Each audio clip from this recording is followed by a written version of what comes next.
Il manquait ta participation de ce mois-ci. Alors que ma fille de 8 ans était hospitalisée, mes parents avaient vendu sa console, sa tablette et son casque audio, et donné notre chambre à ma sœur. Lorsque je leur ai demandé des comptes, ma mère n'a même pas baissé les yeux. Elle a juste prononcé cette phrase comme si elle encaissait une facture en retard. Je n'ai pas fait de scène. J'ai juste pris ma fille et je suis partie de là. 3 mois plus tard, ils nous ont croisés devant une maison qu'ils ne pouvaient plus nous enlever.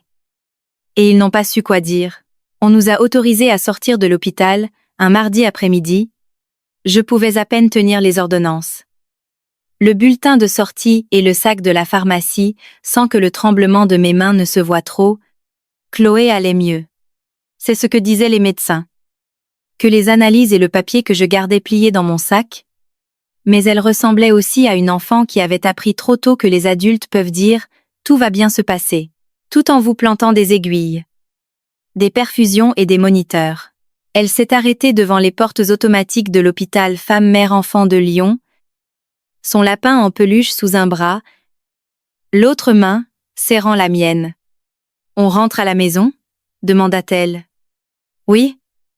On rentre à la maison. » lui dis-je. J'ai fait en sorte que ma voix paraisse calme. Chloé me regardait comme le font les enfants après une grande frayeur. Attendant que votre visage leur confirme que le pire est vraiment passé. Dans la voiture, elle a regardé par la fenêtre, puis elle s'est tournée vers moi. Mon lit est toujours là. N'est-ce pas? J'ai dégluti. Oui? Dis-je. Ton lit est toujours là. Nous vivions chez mes parents, dans une maison à caluire et cuire. Nous partagions une chambre. Chloé avait son petit lit collé au mur. Une lampe en forme de lune et une pile de livres qu'elle appelait, pour les urgences. Je dormais dans un lit étroit de l'autre côté et j'utilisais 2 tiroirs d'un vieux meuble. C'était un espace prêté. Mes parents appelaient ça une participation. Pour moi, c'était un loyer avec un autre nom. Chloé a appuyé sa tête contre le siège. Je veux ma couverture. Je sais. Mon amour. Ce n'était pas seulement la couverture. C'était le besoin de retrouver quelque chose de familier après des semaines d'hôpital. Quand nous sommes arrivés, je l'ai aidée à descendre. Elle ne s'est pas plainte. Elle s'est juste laissée faire. Silencieuse. Obéissante. Cela m'a fait mal qu'elle ne se plaigne pas. À 8 ans, Chloé apprenait déjà à ne pas déranger. Mon lapin, me rappela-t-elle. Je l'ai là. Java es le lapin. Le sac de la pharmacie. Les papiers de l'hôpital et les clés. La porte s'est ouverte avant que je puisse insérer la clé. Ma mère, Martine, était là. Elle souriait avec ce visage qui semblait aimable si on ne la connaissait pas trop. Mon père, Pierre, était derrière. Une main sur le cadre de la porte. Et ma sœur, Sophie, se tenait dans le couloir avec son fils Lucas à côté d'elle. Pendant une seconde, j'ai voulu croire à quelque chose de positif. Ils savaient que nous arrivions. Peut-être qu'ils allaient se comporter comme une famille. Chloé a levé un peu le regard. Bonjour, dit-elle. Bonjour, Mapuche, répondit ma mère. Elle lui toucha à peine la tête. Comme si Chloé était en verre. Entre. Il y a du vent. Chloé a regardé directement vers les escaliers. Je peux aller dans ma chambre? Oui? Dis-je. Soulagée de pouvoir lui offrir quelque chose de simple. Allons chercher ta couverture. J'ai fait un pas. Mais ma mère m'a posé une main sur le coude. Ce n'était pas un geste brusque. C'était l'une de ces pauses polies qu'elle utilisait avant de dire quelque chose de cruel. Léa, dit-elle en souriant encore. Avant que tu ne montes. Juste pour savoir. Tu as un endroit où dormir ce soir? Mon esprit a mis une seconde à comprendre la question. Quoi? Je te demande si tu as un endroit où rester cette nuit? Chloé a serré l'oreille de son lapin. Nous vivons ici. Dis-je. Ma mère a hoché la tête comme si elle le savait déjà. Oui? Bien sûr. C'est justement de ça que je voulais te parler. Voilà. Ce ton qui voulait dire « ça ne va pas te plaire ». Mais je vais faire semblant d'être raisonnable. De quoi, en fait? Sophie a eu besoin de ta chambre. Je l'ai regardée. Interloquée. Ma chambre, la chambre que tu utilisais? Corrigea-t-elle immédiatement. On ne pouvait pas laisser une chambre vide juste parce que ta fille est malade. Chloé a levé la tête. Mon lit est là. Sophie a baissé les yeux. Lucas a commencé à fixer la manche de son sweat. Mon père s'est raclé la gorge. Non, dis-je lentement. Explique-moi bien. Le sourire de ma mère ne s'est pas brisé. Vous n'étiez pas là pendant 2 semaines. J'étais à l'hôpital avec ma fille. Oui? Léa. Je sais, dit-elle rapidement. Mais pendant ce temps, la chambre n'était pas utilisée. De plus, il manquait ta participation de ce mois-ci. Voilà. La raison. L'excuse. Le reçu imaginaire qui, selon eux, justifiait tout. Je t'avais dit que je te paierais plus tard. Chloé était hospitalisée. Je comprends, dit ma mère. Elle ne comprenait pas. Ça se voyait à sa façon de le dire, comme quelqu'un qui accepte une explication à un guichet, mais nous ne pouvions pas non plus laisser une chambre vide pour rien. Chloé a parlé tout bas. On n'est pas parti. J'étais malade. Je l'ai serré contre moi sans réfléchir. Qu'est-ce que vous avez fait de nos affaires? Demandai-je. Ma mère a cligné des yeux. Comme si elle ne s'attendait pas à ce que j'aille droit au but. La plupart sont dans des cartons. Où ça? Dans la cave? Dit mon père. La plupart? Répétai-je. Ce mot ne me plaisait pas. Ma mère a réajusté son sourire. Nous avons dû vendre quelques petites choses. Chloé est devenue immobile. Vous avez vendu mes affaires? On ne s'en servait pas. Dit ma mère avec un naturel qui me mit plus en colère que si elle avait crié. Qu'est-ce que vous avez vendu? Mon père a répondu comme s'il l'avait répété avant. La console. La tablette. Le casque audio. Chloé n'a pas pleuré. Elle n'a pas fait de caprice. Elle est juste restée vide. Comme si son corps avait décidé de s'éteindre pour ne pas tout ressentir d'un coup. Mon casque. Murmura-t-elle. Sophie est intervenue aussitôt. Léa. Ce n'était pas par méchanceté. On était un peu juste. Et Lucas devait payer la compte pour son stage d'été. La compte de Lucas? Sophie a hoché la tête. Son stage de programmation à Sophia Antipolis? C'est 1 semaine. Il faut réserver le logement et le transport. Je l'ai regardé. Elle?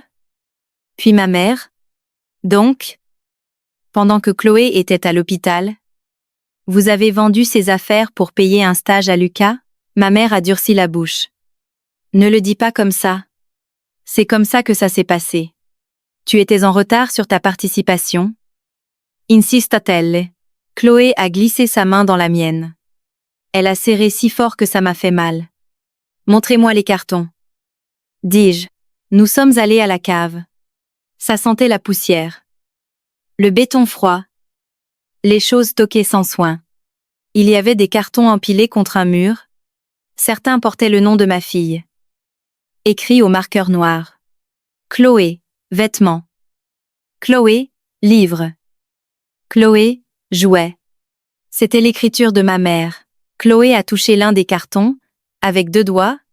C'est mon nom? Oui? Mon amour. Ma mère marchait derrière nous comme si elle me montrait un déménagement normal. On a gardé l'important.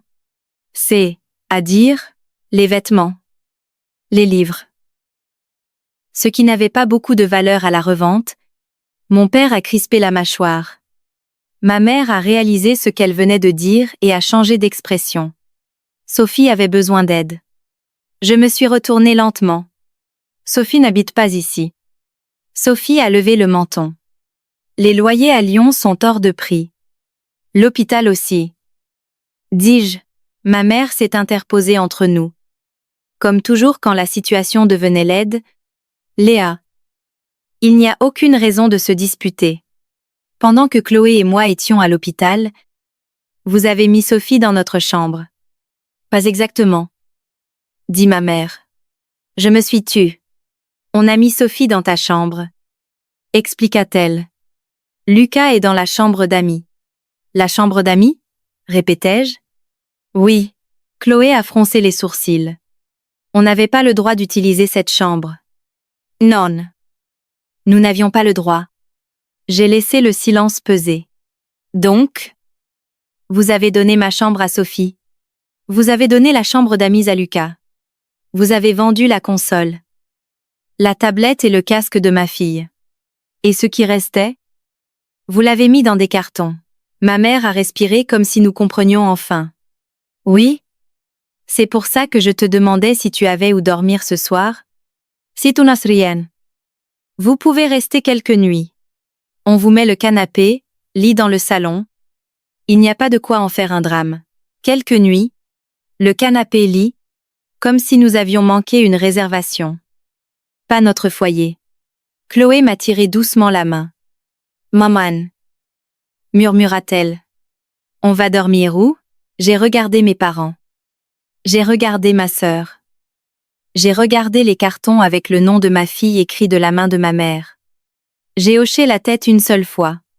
Pas parce que j'étais d'accord. Juste parce que j'avais compris.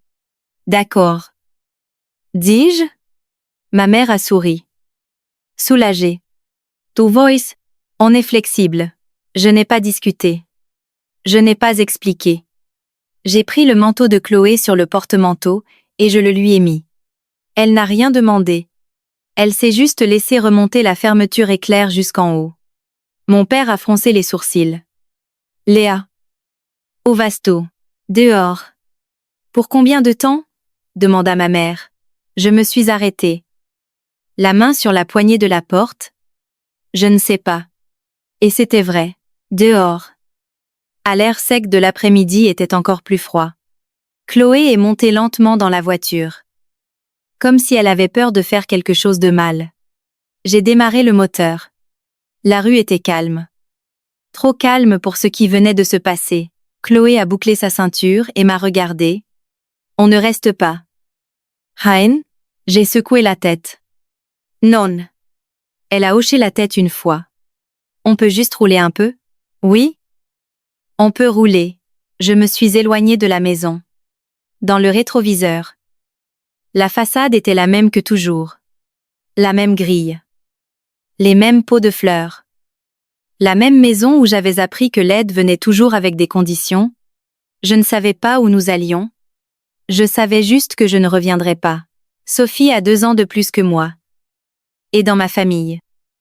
Cela a toujours semblé signifier qu'elle avait plus de valeur. Mes parents ne l'auraient jamais admis. Mais ça se voyait dans les faits. Sophie. On la consolait. Moi. On me donnait des corvées. Quand Sophie a eu Lucas, le favoritisme s'est accentué. Il est devenu le petit-fils autour duquel tout s'organisait. Nous sommes toutes les deux divorcées. Quand le mariage de Sophie a pris fin, mes parents se sont dévoués pour elle. Elle pouvait pleurer, demander de l'argent, arriver en retard, laisser Lucas avec eux. Tout était compréhensible car elle traversait une période difficile. Quand mon mariage s'est terminé, des années plus tôt, avec Chloé plus petite et moi faisant des comptes d'apothicaire pour survivre. Mes parents ne se sont pas dévoués. Ils m'ont offert une chambre. Oui. Mais pas comme un refuge. Mais comme un contrat. Il y avait une participation mensuelle, en plus des courses, des services, des tâches. Je payais pour être là. Puis je payais de nouveau avec du travail. Je l'ai fait parce que je n'avais pas le choix. Le loyer n'attendait pas que je sois prête. Ce qui faisait mal, c'était de voir que l'argent devenait flexible quand il s'agissait de Sophie. Pour elle, il y avait des prêts sans date de remboursement. Pour Lucas, il y avait des baskets neuves, un uniforme, une inscription, un voyage, un hôtel. Tout était urgent si c'était pour lui. Tout pouvait attendre si c'était pour nous. Avant tout ça, il y avait eu une autre adulte dans cette maison. Ma grand-mère Élise. La mère de ma mère. Quand j'étais enfant, elle vivait avec nous. Elle était de ces personnes qui ne font pas de bruit, mais qui vous sauvent à des moments que vous ne comprenez que bien des années plus tard. Je me souviens d'une nuit. Je devais avoir 6 ans. Sophie pleurait encore dans sa chambre. Et de cette manière, qui faisait accourir ma mère comme si la maison brûlait. Je suis restée plantée dans le couloir. En chaussettes. Ne sachant que faire, ma grand-mère Élise m'a trouvée là. Elle m'a emmenée à la cuisine, m'a servi un verre d'eau et a posé un biscuit devant moi. Ta sœur est très bruyante, a-t-elle dit tout bas. Un petit rire m'a échappé. Puis elle m'a regardé et a ajouté. Toi aussi. Tu as le droit de ressentir des choses. Personne ne m'avait jamais dit ça. Puis elle a disparu de ma vie. Presque sans explication. J'ai demandé où elle était partie, et ma mère a répondu sans me regarder, elle est partie. C'était la première version. Puis d'autres sont venues, elle était difficile. Dramatique. Elle voulait toujours quelque chose. On ne pouvait pas lui faire confiance. La règle était simple. Ne pose pas de questions. Ne la regrette pas. Ne la mentionne pas. Et j'ai obéi. Je savais que ma grand-mère était toujours en vie. Je savais qu'elle habitait à environ 1 heure de Lyon. Vers le Beaujolais. J'avais aussi son numéro. Je ne l'ai jamais effacé. Par affection, par culpabilité, ou parce qu'une partie de moi savait qu'un jour, j'aurais peut-être besoin d'une autre porte, cet après-midi-là. Je me suis garée devant une pharmacie fermée, et j'ai appelé ma grand-mère Élise. Ça a sonné 2 fois. Allô? Sa voix était calme. Mamie. C'est Léa. Ta petite fille. Il y a eu une pause. Léa. Juste mon nom. Pas de reproche. On a besoin d'un endroit où rester. Dis-je. Sans détour. Où es-tu? Demanda-t-elle. Je lui ai dit. Viens ici. Je serai à la maison. C'est tout. J'ai raccroché. Chloé m'a regardé. C'était mamie Élise? Oui. Elle tient-il. J'ai pris une profonde inspiration. Je me souviens que oui. C'est tout ce que je sais. Nous avons roulé près d'1 heure. Quand nous sommes arrivés, la maison de ma grand-mère était petite. De plein pied. Dans une rue tranquille. Ma grand-mère a ouvert avant que nous ne frappions. Elle avait l'air plus âgée. Bien sûr. Mais elle avait les mêmes yeux sérieux et attentifs. Elle a d'abord regardé Chloé. Oh. Ma petite. Dit-elle doucement. Entrez. Elle ne nous a pas bombardé de questions. Elle s'est juste écartée. Chloé est restée collée à moi. Ma grand-mère n'a pas essayé de la prendre dans ses bras. Elle a juste dit, le canapé est confortable. Je vais te chercher une couverture. Puis il y a eu de l'eau. Une couverture propre. Et le silence. Chloé s'est blottie avec son lapin. Ma grand-mère s'est assise en face de moi. Que s'est-il passé? Je lui ai raconté la version courte. L'hôpital. La sortie. La maison. La chambre qui n'était plus la nôtre. Les affaires dans des cartons. Certaines vendues. Ma grand-mère a crispé la mâchoire. Ils ont vendu les affaires de la petite? Oui. Pour payer la compte du stage de programmation de Lucas, ma grand-mère a expiré par le nez. Ce n'était pas un rire. C'était de la reconnaissance. C'est bien ta mère. Ça. Dit-elle. Elle m'a ensuite raconté sa propre histoire. Elle vivait avec eux. Aidait. Travaillait. Puis elle s'est blessée au dos. Elle ne pouvait plus porter. Nettoyer. Cuisiner comme avant. Elle avait cessé d'être utile. Quand j'ai arrêté de lui servir, ta mère a décidé que j'étais un problème. L'explication s'emboîtait parfaitement. Ma grand-mère a regardé Chloé. Recroquevillée sur le canapé. Essayant de prendre le moins de place possible, j'aimerais pouvoir arranger ça facilement. Dit-elle. Te donner de l'argent et te dire que demain tout sera résolu. Je n'ai pas ce genre d'argent. Elle est allée dans sa chambre et est revenu avec une vieille boîte en carton. Ton grand-père gardait des papiers. Des actes. Des relevés de compte. Il y avait ce petit appartement à Paris. Une chambre de bonne dans le 19e qu'il avait acheté pour rien quand il était ouvrier. Il disait toujours que c'était pour ses vieux jours. Je n'ai jamais su ce que c'était devenu. La plupart de ces papiers ne valent sûrement plus rien. Mais regarde quand même. Elle a posé la boîte sur la table, cette nuit-là. Quand Chloé s'est enfin endormie, je me suis assise avec la boîte. J'ai sorti un vieil acte de propriété jaunie. Un appartement de 12 mètres carrés, rue de Belleville. J'ai sorti mon téléphone. J'ai tapé l'adresse et j'ai cherché les prix de l'immobilier dans ce quartier de Paris. J'ai regardé les chiffres. Incrédule. Le quartier avait changé. Ce qui était un quartier populaire était devenu branché. J'ai refait le calcul. 1 fois, 2 fois, 3 fois. Ce n'était pas de l'argent pour tenir un mois. C'était une somme à 6 chiffres. Assez pour acheter une maison. Payer les impôts.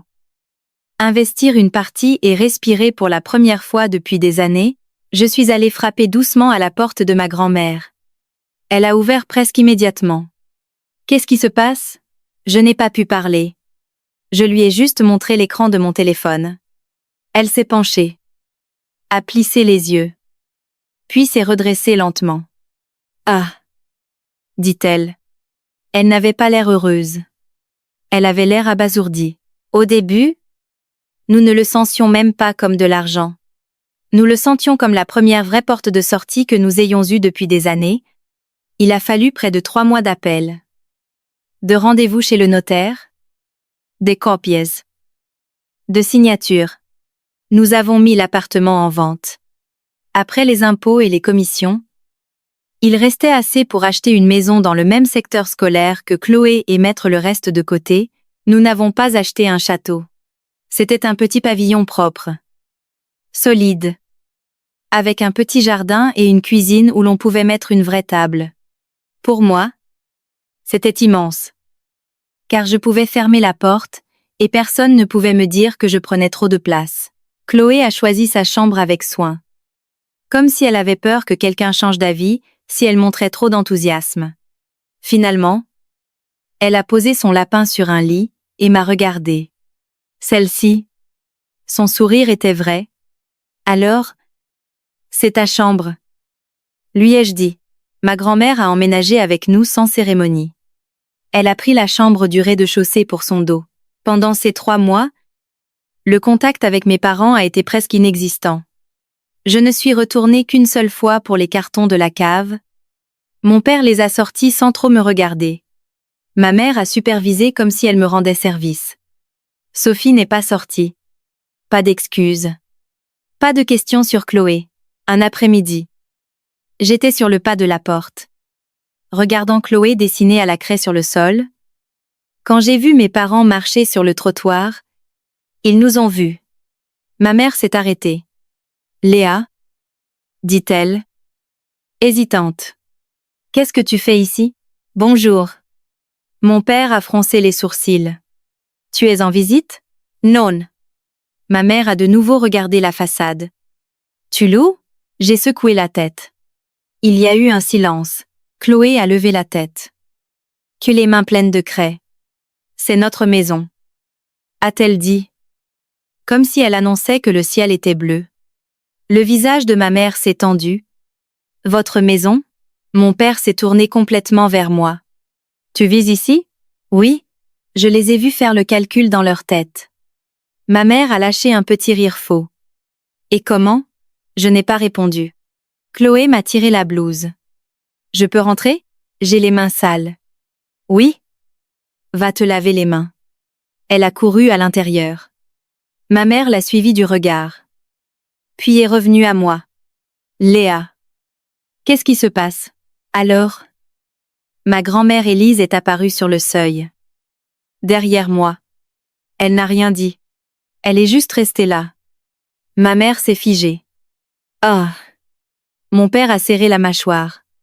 Donc? C'est à cause d'elle. Non. Dis-je. C'est à cause de vous, ma mère s'est vite ressaisie. S'il y a de l'argent en jeu, ça nous concerne. Pourquoi? Parce que s'il y a un héritage de mon père, je ne l'ai pas interrompu. Ça ne vous concerne pas. Son sourire est devenu dur. Ne sois pas dramatique. Ma grand-mère a parlé calmement. Partez. Ma mère s'est tournée vers elle. C'est entre ma fille et moi. Ma grand-mère n'a pas bougé. C'est aussi ma maison. Le silence est devenu lourd. Mon père a touché le bras de ma mère, et ils sont partis. Je les ai regardés s'éloigner. Le dessin à la craie encore frais sur le sol. Je ne m'attendais pas à ce qu'ils en restent là. 2 semaines plus tard. Une lettre d'un huissier de justice est arrivée. Mon estomac s'est noué. Mes parents menaçaient de poursuivre en justice. Ils alléguaient un abus de faiblesse sur une personne âgée, une pression indue et une manipulation. Ils disaient que ma grand-mère n'était pas en état de prendre des décisions. Ils disaient que je m'étais approprié un bien qui aurait dû revenir à ma mère par héritage. Je tremblais à peine. Chloé est apparue à la porte. On a des problèmes? Non. Dis-je aussitôt. On va juste parler à quelqu'un qui s'y connaît. L'avocate n'a pas été impressionnée. Quand de l'argent apparaît. Beaucoup de familles réagissent ainsi. Mais c'est une chose de menacer. Et une autre de prouver. Votre grand-mère est lucide. Les documents sont en règle, et l'histoire est démontrable. Cela ressemble plus à de l'intimidation qu'à autre chose. Pourtant. Et cela m'avait secoué. Au même moment, les messages ont commencé. Une tante a écrit « Ta mère est anéantie par ce que tu as fait ». Un cousin a dit qu'il n'était pas juste de tourner le dos à sa famille, c'était une campagne de rumeurs déguisée en inquiétude. Je n'ai pas répondu. Puis, Chloé a craqué. Elle est rentrée de l'école plus silencieuse que d'habitude. Lucas m'a posé des questions. A-t-elle fini par dire? Quelles questions? Sur la maison? L'argent de l'appartement. Son visage s'est rempli de larmes. C'est pour ça que papy et mamie sont en colère. Je l'ai serré dans mes bras. Non. Ce n'est pas ta faute. Mais c'est moi qui ai parlé. Chloé. Écoute-moi bien. Lui dis-je. Tu es une enfant. Ce qu'ils ont fait, ça ne vient pas de tes paroles. Ça vient d'eux. Cette semaine-là, ma grand-mère a pris une décision. Elle a pris rendez-vous chez le notaire, a demandé une évaluation médicale et a laissé des instructions claires à la banque. Tout était écrit. Elle était lucide. Agissait de sa propre volonté. Et je restais la bénéficiaire de ce qu'elle déciderait. Ils ne vous feront pas peur. A-t-elle dit? Pas tant que je pourrais l'affirmer. La menace s'est dégonflée plus vite que je ne l'imaginais. Ce ne fut pas comme dans les films. Il n'y a pas eu de crise au tribunal. Ce fut plus froid. Plus administratif. Mon avocate a répondu formellement. Les expertises médicales ont été fournies. Les lettres ont cessé d'arriver. Après que la menace eut perdu sa force, j'ai initié une autre réclamation. Petite. Concrète. Pour les objets vendus pendant que Chloé était à l'hôpital. Non pas pour la douleur. Mais pour les biens. Une liste. Des dettes. Des prix. Au début, ils se sont offusqués. Puis les papiers se sont accumulés. À la fin, ils ont signé un accord et ont payé. Ce n'était pas une fortune. Un peu plus de 1 000 €. À peu près ce qu'ils avaient obtenu en vendant les affaires de ma fille, quand j'ai eu la preuve de virement en main. Je n'ai pas ressenti de joie. J'ai appelé Chloé, et je lui ai expliqué. Ce n'est pas un prix. Lui ai-je dit. Alors? C'est quoi?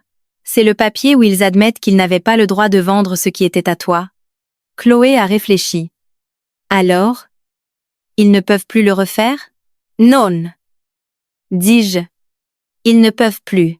L'histoire a commencé à se savoir. Pas les chiffres. Mais ce qui importait, est que mes parents avaient vendu les affaires d'une enfant hospitalisée, qu'ils nous avaient mises à la porte en appelant ça « être juste ». Les invitations ont cessé. Les appels se sont raréfiés. Mes parents ont arrêté de me chercher. Parfois, Je ressens encore cette vieille peur. Mais ensuite, j'entends Chloé rire dans sa chambre. Ou ma grand-mère Élise fredonner en arrosant les plantes. Ou je ferme la porte de la maison la nuit.